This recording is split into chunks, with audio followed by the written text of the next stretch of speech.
ఈరోజు జగనన్న హయాంలో తీసుకొని వచ్చిన ప్రభుత్వ మెడికల్ కళాశాలను ప్రైవేటీకరణ చేస్తూ కూటమి ప్రభుత్వం చేసుకున్న నిర్ణయానికి వ్యతిరేకంగా జగనన్న పిలుపు మేరకు ఈ కోటి సంతకాల సేకరణ కార్యక్రమంలో భాగంగా 6వ వార్డుకు రావడం జరిగింది.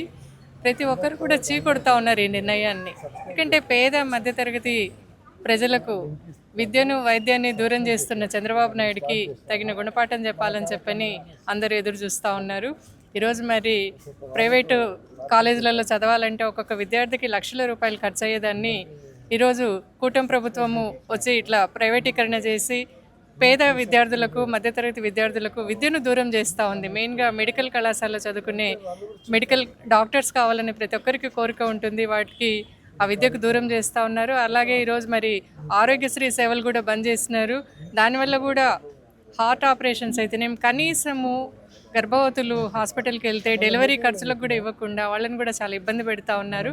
ఇది తగదు, నీతిమాలిన చర్య అని చెప్పని అందరం భావిస్తూ ఉన్నాము. ఇప్పటికైనా సరే చంద్రబాబు నాయుడు గారు తప్పు తెలుసుకొని ఈ ప్రైవేటీకరణ ఆపేసి మళ్ళా గవర్నమెంట్ హ్యాండ్ ఓవర్లోనే ఈ కళాశాలను రన్ చేయాలని చెప్పని అంతవరకు కూడా మేము ప్రజల తరపున పోరాటం చేస్తామని చెప్పని అందరం చెప్తా ఉన్నాం.